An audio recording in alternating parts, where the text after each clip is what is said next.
Hi friends, आज हम लोग पुनः जो है लेक्चर 2 10th का फिजिक्स का लेक्चर 2 स्टार्ट कर रहे हैं। हम लोग इससे पहले जो है प्रकाश के परावर्तन तक आने के बाद जो है इससे पहले लेक्चर कर चुके थे। आज हम लोग क्या चीज करते हैं, प्रकाश के परावर्तन के बारे में क्या चीज कर रहे हैं, डिस्कस कर रहे हैं। इसमें बताएंगे कि प्रकाश के परावर्तन क्या होते हैं और इसमें कहाँ आते हैं और किस प्रकार रिफ्लेक्टेड होते हैं, इंसिडेंट होते हैं। तो देखिए ध्यान से, इसमें क्या होते हैं, प्रकाश के परावर्तन में क्या होता है। प्रकाश के परावर्तन के दो मुख्य कोण होते हैं, मतलब परावर्तन के कितने नियम होते हैं, दो नियम होते हैं। ठीक, इसमें क्या होता है, हमारे पास क्या हो जाता है, हमारे पास एक प्लेन मिरर, हमारे पास क्या रहता है, एक प्लेन मिरर आता है।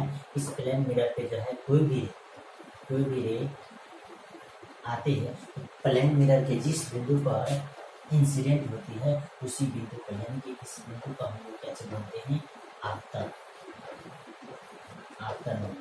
हम लोग इस बिंदु को कैसे बोलते हैं, आपतन बिंदु बोलते हैं। और उसके बाद क्या होता है, इसी बिंदु पर एक जो है अविलंब खींचा जाता है, जिसको हम लोग कैसे बोलते हैं, नॉर्मल। और उसके बाद ये जितना एंगल बना करके इंसिडेंट होती है, जितना एंगल बना के कैच होती है, इंसिडेंट होती है, उतना ये एंगल बना के कैच हो जाती है, इस पॉइंट से रिफ्लेक्टेड हो जाती है, कैच हो जाती है, रिफ्लेक्टेड हो जाती है। यानी कि इंसिडेंट रे जितना एंगल बना करके आपतित किरण पर आती है अविलंब के साथ, उतना ही एंगल बना के ये कैच हो जाती है, रिफ्लेक्ट हो जाती है। तो इसी से हम लोग कैच करते हैं या नियम को बताते हैं। ठीक, इसमें क्या नियम है, पहला नियम कैच है कि आपतित किरण, परावर्तित किरण तथा आपतन बिंदु पर डाला गया अविलंब तीनों एक ही तल में होते हैं। वह किस में होते हैं, ये एक तल में होते हैं। यानी कि समझिए आपतित किरण ये नॉर्मल है, तो ये कैच होगा परावर्तित किरण, तो ये तीनों कैच होती है एक ही तल में, इसलिए बताया गया है। आपतित किरण, परावर्तित किरण और आपतन बिंदु पर डाला गया अविलंब तीनों एक ही तल में होते हैं, तीनों कैच होते हैं एक ही तल में होते हैं। ये क्या चीज है, प्रकाश के परावर्तन के पहला नियम। उसके बाद दूसरा क्या चीज है कि आपतन कोण, यानी कि ये आई परावर्तन कोण के कैच होते हैं बराबर। जैसे यहाँ आपको बताया गया है कि कोण आई जो है, कोण आई के कैच होते हैं इक्वल होते हैं। यहाँ आपको बताया गया कि एम एन एक परावर्तक सतह है, ये जो हमारे पास ये कैच है परावर्तक सतह है। उसका ओ से ए जो है ये आपतित किरण है, उसका ओ से बी जो है ये कैची है परावर्तित किरण है, ये कैची है परावर्तित किरण है। उसका ओ जो पॉइंट है, ये पॉइंट हमारे पास कैची है आपतन पॉइंट है। उसका ओ से पी जो है ये कैची है अविलंब है। उसके बाद देखिए ध्यान से, ठीक, उसका क्या चीज दिया हुआ है, फिर हमारे पास ये कौन, ये आई जो बना हुआ है, ये कौन दिया हुआ आपतन कोण। उसका ये जो एंगल बना है इस कोण को कैसे बोलते हैं, परावर्तन कोण। तो यहाँ दो नियम के बारे में डिस्कस किया गया है। आगे हम लोग किसके बारे में डिस्कस करेंगे, प्रतिबिंब के बारे में। किसके बारे में डिस्कस करेंगे, प्रतिबिंब। अब जो प्रतिबिंब जो बनता है, तो ध्यान से देखिए, प्रतिबिंब कितने प्रकार के होते हैं, दो प्रकार के होते हैं। कितने प्रकार के होते हैं, दो प्रकार के होते हैं। पहला होता है क्या चीज, ये प्रतिबिंब कैसे बनता है, ध्यान से देखिए। इसमें क्या होता है कि इमेज जो है रिफ्लेक्ट होने के बाद जिस बिंदु पर कटता है या करता हुआ प्रतीत होता है, उसी को हम लोग कैसे बोलते हैं, प्रतिबिंब। जिसे क्या बोलते हैं कि किसी दिशा से आ रही प्रकाश की किरण परावर्तन या अपवर्तन के बाद जिस बिंदु पर मिलती है या मिलती हुई कैच होती है, प्रतीत होती है, उसी को हम लोग कैसे बोलते हैं, प्रतिबिंब। यहाँ लिखा गया है कि किसी बिंदु स्रोत से चलने वाली प्रकाश की किरणें किसी परावर्तक सतह से, परावर्तन या अपवर्तन के बाद, क्या चीज, परावर्तन या अपवर्तन के बाद जिस बिंदु पर मिलती है या जिस बिंदु से आती हुई कैच होती है मालूम पड़ती है, तो दूसरे बिंदु को पहले बिंदु का कैच कहा जाता है, प्रतिबिंब। यानी कि दूसरे बिंदु को जो है पहले बिंदु का कैच कहा जाता है, प्रतिबिंब। जैसे ध्यान से देखिए, जैसे हमारे पास समझिए कि हमारे पास कैच है समतल दर्पण, कैसी है समतल दर्पण। एक व्यक्ति यहाँ खड़ा हुआ है, इस व्यक्ति से एक रे आप इधर निकालिए, ठीक, एक रे कैसे कीजिए, इस व्यक्ति से ये सामने लेकर के जाइए, ठीक, एक रे को यहाँ लेकर के जाइए इस पॉइंट पे। उसके बाद आपको पता है कि इसको अगर आप नॉर्मल मानते हैं कि ये आई जितना होगा उतना ही हमारे पास कैची होगा, आर होगा। और इसको बैक लेकर के जाइए, तो बैक लेकर के जाइएगा, ठीक, तो ये यहाँ क्या होगा, कट करेगा तो यही आपका क्या बनेगा, इमेज। यानी कि ये जितना डिस्टेंस पे इधर इमेज बनेगा उतना ही डिस्टेंस पे क्या होगा, इधर भी इमेज बनेगा। ये लाइन थोड़ा इधर जाएगा तो ये हो गया आपका क्या चीज, इमेज। यानी कि ये रे जो है यहाँ, ये दोनों रे यहाँ कटता हुआ क्या हो रहा, प्रतीत हो रहा, करता हुआ क्या हो रहा, प्रतीत हो रहा, इसीलिए यहाँ क्या चीज बना है, इमेज बना है। अब इमेज का यहाँ क्या चीज दिया हुआ है, टाइप। क्या चीज दिया हुआ है, टाइप। तो बताया गया है कि इमेज जो है दो प्रकार के होते हैं। कितने प्रकार के होते हैं, दो प्रकार के। प्रतिबिंब कितने प्रकार के होते हैं, दो प्रकार के होते हैं। एक वास्तविक प्रतिबिंब होते हैं, तो एक कौन सा प्रतिबिंब होते हैं, काल्पनिक प्रतिबिंब होते हैं। एक कौन सा प्रतिबिंब होते हैं, काल्पनिक प्रतिबिंब होते हैं।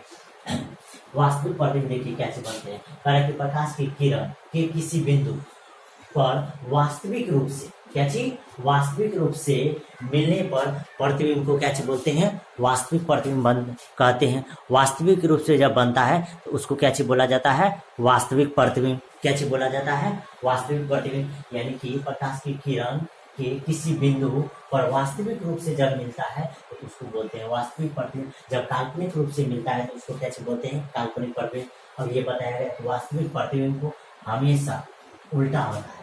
यानी कि वास्तविक प्रतिबिंब जो होता है, ये इम्पोर्टेंट पॉइंट है, ये हमेशा क्या होता है, उल्टा होता है और इससे पर्दे को प्राप्त किया जा सकता है। यानी कि वास्तविक प्रतिबिंब को आप क्या कर सकते हैं, पर्दे को प्राप्त कर सकते हैं। वास्तविक प्रतिबिंब को आप क्या कर सकते हैं, पर्दे को प्राप्त कर सकते हैं। उसके बाद ध्यान से देखिए क्या चीज दिया हुआ है, काल्पनिक प्रतिबिंब के बारे में। किसके बारे में, काल्पनिक प्रतिबिंब। यह क्या चीज दिया हुआ है, कारण कि किसी प्रकाश की किरण, प्रकाश की किरणें के आभासी क्या चीज, आभासी कटन से, यानी कि आभासी मतलब एहसास होता है कि वह कट रहा है। यहाँ जो आपको इमेज यहाँ बना था, यही इमेज आपको क्या चीज दिख रहा था, ये काल्पनिक इमेज दिख रहा था। वास्तविक इमेज जो होता है वह कहाँ बनता है, दर्पण के सामने बनता है। इससे पहले जो आपको यहाँ बताए थे वह कौन सा प्रतिबिंब बना, काल्पनिक प्रतिबिंब बना था। तो वही बताए हैं कि प्रकाश की किरण के आभासी कटन से बने प्रतिबिंब को काल्पनिक या क्या चीज, आभासी। यानी कि इसका दो गुना है, या तो आप काल्पनिक बोलिए या तो क्या चीज बोलिए, आभासी प्रतिबिंब कहते हैं। कारण कि यह हमेशा कैसा होता है, सीधा। यानी कि आप ध्यान में कीजिए कि वास्तविक प्रतिबिंब जो होता है उल्टा होता है और काल्पनिक प्रतिबिंब हमेशा कैसे होता है, सीधा होता है। ठीक, कारण कि इससे पर्दे को प्राप्त नहीं किया जा सकता है। यानी कि वास्तविक प्रतिबिंब को पर्दे को प्राप्त कर सकते हैं, लेकिन काल्पनिक प्रतिबिंब को पर्दे को प्राप्त नहीं कर सकते हैं। वास्तविक प्रतिबिंब उल्टा बनता है और काल्पनिक प्रतिबिंब कैसा बनता है, सीधा बनता है। वास्तविक प्रतिबिंब दर्पण के सामने बनता है, जबकि काल्पनिक प्रतिबिंब क्या होते हैं, दर्पण के पीछे बनते हैं। ये बात है, ठीक। उसका ध्यान से देखिए हमारे पास क्या चाहिए, दर्पण के बारे में बताया गया। किसके बारे में, दर्पण के बारे में। और दर्पण क्या होती है, तो कह रहा है कि पॉलिश की हुई समतल सतह को, यानी कि जिसका सतह कैसी हो, पॉलिश हो। जैसे ये ध्यान से देखिए, ये अगर इस सतह को ऐसे कर देंगे तो यही हमारे पास क्या हो जाएगा, दर्पण। अब ये ऐसा नहीं कि ऐसा भी हो सकता है, ये भी हमारे पास दर्पण, या इसी सतह को आप ऐसे कर दीजिए तो ये भी आपका क्या चीज है, दर्पण है। या आप ऐसे कर दीजिए, ये भी पॉलिश कर दीजिएगा तो ये भी क्या चीज, दर्पण है। तो ये सब क्या चाहिए, दर्पण। यानी कि एक सतह का, इसका जो है सतह जो दो है, तो एक सतह को आपको क्या चाहिए, पॉलिश करना है, और एक सतह को क्या चाहिए कर देना, ऐसे ही छोड़ देना है। तो वही बताया है कि पॉलिश की हुई समतल सतह को जो अपने ऊपर प्रकाश के अधिकांश भाग को परावर्तित कर देता है।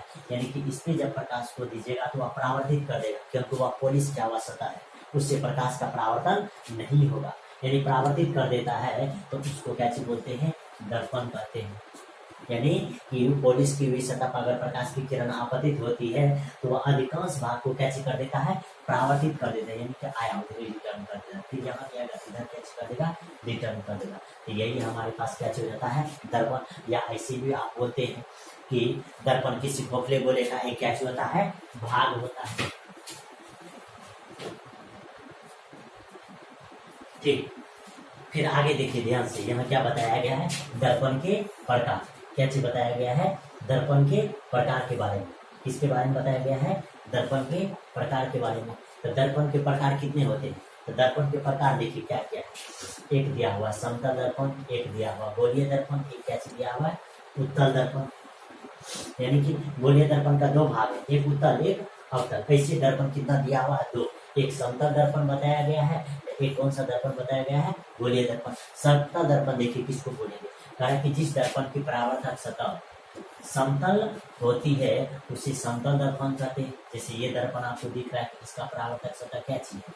समतल है, इसीलिए इसको हम लोग कौन सा दर्पण बोलेंगे? समतल दर्पण। आगे कह रहा है गोलीय दर्पण, यानी कि जिस दर्पण की परावर्तक सतह गोलीय होती, कैसे होती है?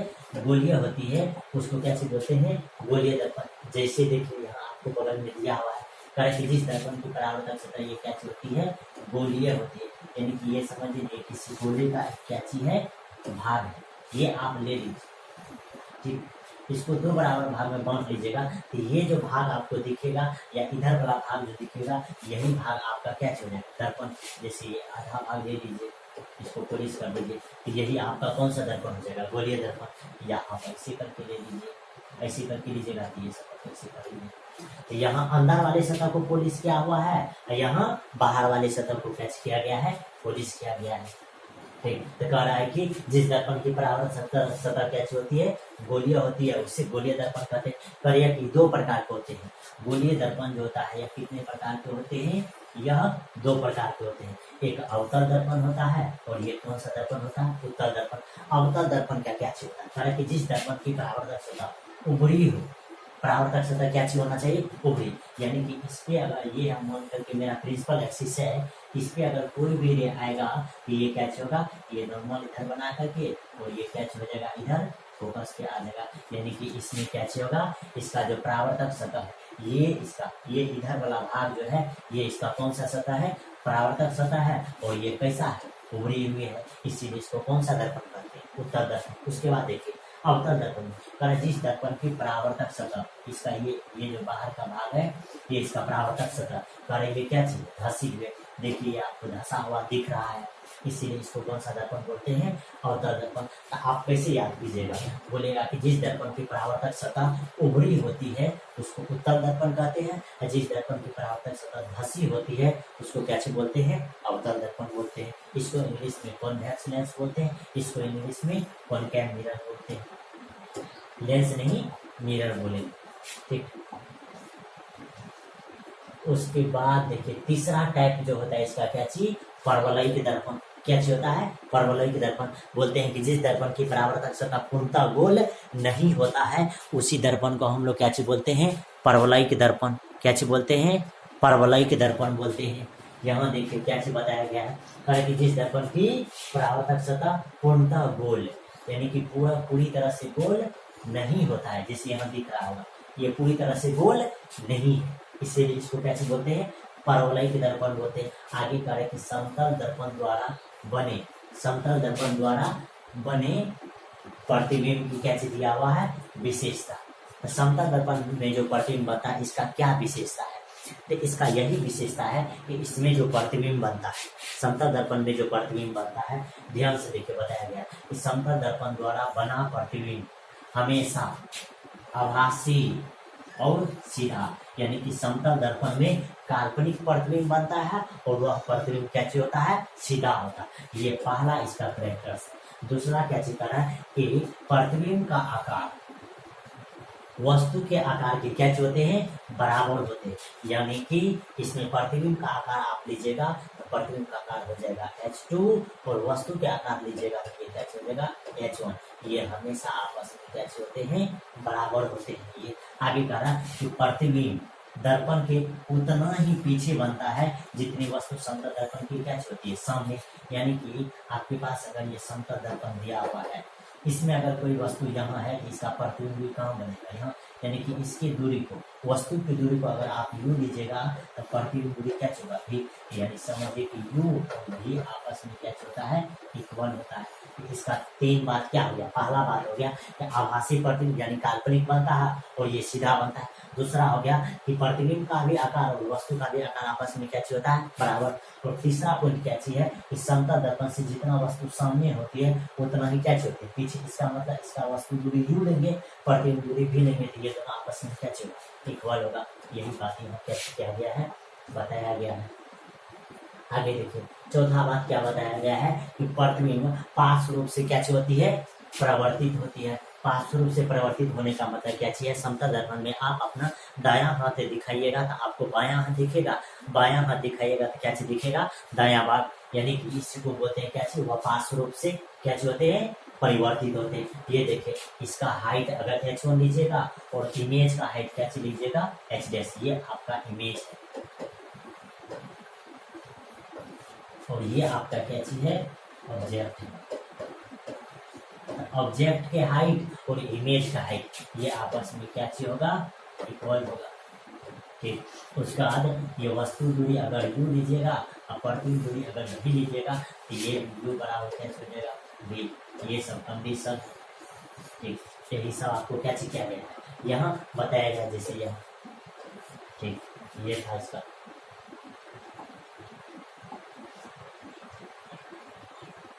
अगला देखिए, अगला क्या चीज दिया हुआ है, पार्श्व परिवर्तन। क्या चीज दिया हुआ है, पार्श्व परिवर्तन। पार्श्व परिवर्तन क्या बताया गया, कह रहा है कि वस्तु और प्रतिबिंब, वस्तु और प्रतिबिंब के बाएं भाग और दाएं भाग के आपस में परिवर्तन को ही क्या चीज बोलते हैं, पार्श्व परिवर्तन। यानी कि समतल दर्पण में दायां भाग उठाइएगा तो बायां भाग दिखाई देगा और बायां भाग उठाइएगा तो क्या चीज दिखाई देगा, दायां भाग दिखाई देगा। इसी को हम लोग क्या चीज बोलेंगे, इसी को हम लोग कैसे बोलेंगे, पार्श्व परिवर्तन। यानी कि समतल दर्पण में किसी वस्तु का प्रतिबिंब देखते हैं तो वो दाएं भाग का प्रतिबिंब बाएं भाग में तथा बाएं भाग का प्रतिबिंब कहाँ दिखाई देता है, दाएं भाग में दिखाई देता है। इसीलिए हम लोग कैसे बोलते हैं, पार्श्व परिवर्तन। किसका, उस प्रतिबिंब का।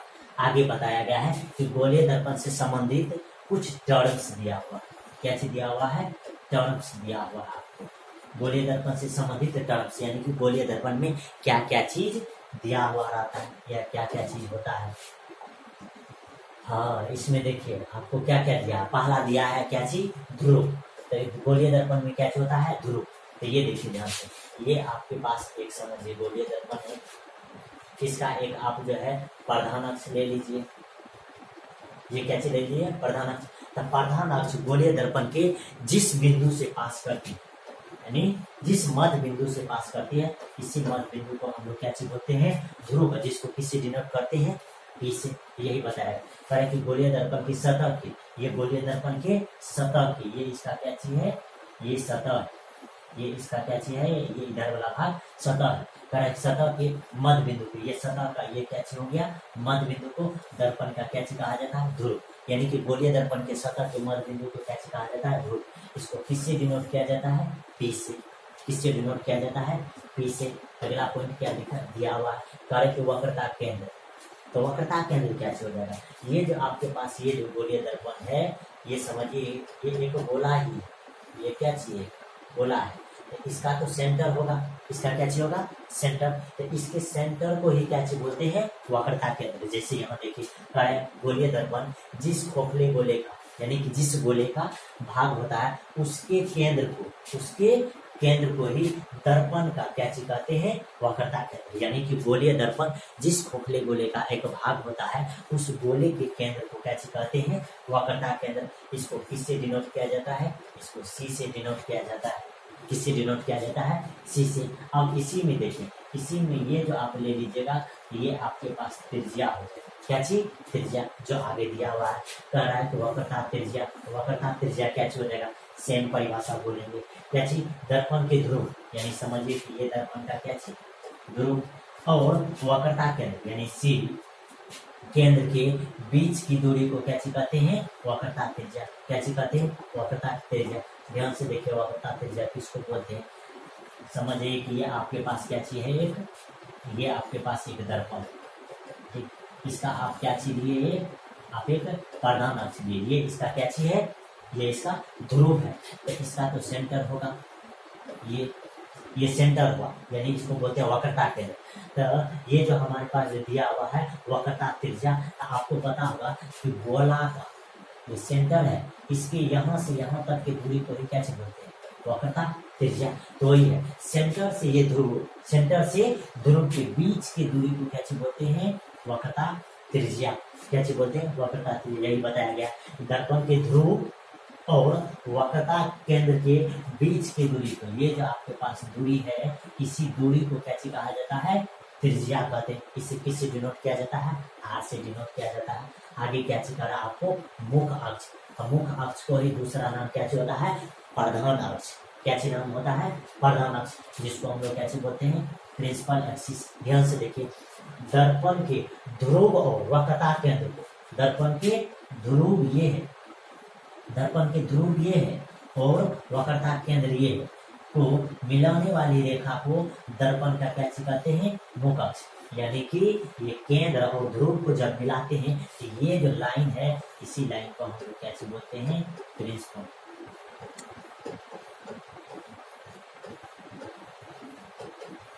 एक्सिस। इसी को कैसे बोलते हैं, प्रिंसिपल एक्सिस। यानी समझिए, ये दर्पण है, इस दर्पण का ध्रुव है ये, और इसका सेंटर है ये दोनों को जब मिलाते हैं तो यही लाइन जो होता है मेरा कैसे हो जाता है, प्रधान अक्ष हो जाता है। या इसी को हम लोग कैसे बोलते हैं, मुख अक्ष बोलते हैं। कैसे बोलते हैं, मुख अक्ष बोलते हैं। ठीक, अब ध्यान से देखिए आगे क्या चीज है। आगे हमारे पास दिया हुआ क्या चीज, मुख फोकस। क्या चीज दिया हुआ है, मुख फोकस। तो ध्यान से देखिए, मुख फोकस क्या चीज हो जाता है, हमारे पास समझिए ये दर्पण है, क्या चीज है, ये दर्पण है। इस दर्पण का एक प्रधान अक्ष है, इस दर्पण का क्या चाहिए, प्रधान अक्ष है। यहाँ बताते हैं, जैसे समझिए, ये हमारे पास क्या चाहिए, यहाँ ये हमारे पास ये क्या चीज है, दर्पण है। इसका ये जो लाइन है, ये क्या चीज है, प्रधान अक्ष है। अब इसी लाइन के समांतर अगर कोई लाइन आ रही है, ये परावर्तन के बाद अगर जिस बिंदु पर मिलती है, परावर्तन के बाद जिस बिंदु पर मिलती है, उसी पॉइंट को हम लोग क्या चीज बोलते हैं, उसी पॉइंट को हम लोग क्या चीज बोलते हैं, मुख फोकस। यानी कि जितना भी लाइन इसके समांतर आएगा, सारा इसी से पास करेगा। जितना भी लाइन आएगा, सभी लाइन इसी से पास करेगा। ठीक, इसीलिए इस पॉइंट को क्या चीज बोल देते हैं, मुख फोकस। तो बोलेंगे कि दर्पण के मुख अक्ष के समांतर, मुख अक्ष के समांतर आपतित किरण परावर्तन के बाद, सभी आपतित किरण आ रही है, आपतित किरण परावर्तन के बाद जिस बिंदु पर मिलती है अवतल दर्पण में, या जिस बिंदु से आती हुई क्या होती है, मालूम पड़ती है उत्तल दर्पण में, उस दर्पण को क्या कहते हैं, मुख फोकस। यानी कि जितना भी रे आएगा, ये जितना भी रे आएगा किसके, प्रधान अक्ष के समांतर, सारा रे फोकस से जाएगा। सारा रे किस से जाएगा, फोकस से। सारा रे किस से जाएगा, फोकस से। इसी पॉइंट को हम लोग कैसे बोल देते हैं, फोकस। यानी कि प्रधान अक्ष के समांतर ये जितना रे आएगा, सारा रे क्या होगा, परावर्तन के बाद प्रधान अक्ष के ही एक बिंदु पर मिलेगा। प्रधान अक्ष के एक बिंदु पर यहाँ क्या हो रहा है, मिल रहा है। इसीलिए इस बिंदु को हम लोग क्या चीज बोलेंगे, फोकस बोलेंगे, जिसको मुख फोकस भी बोलते हैं। ठीक, या प्रिंसिपल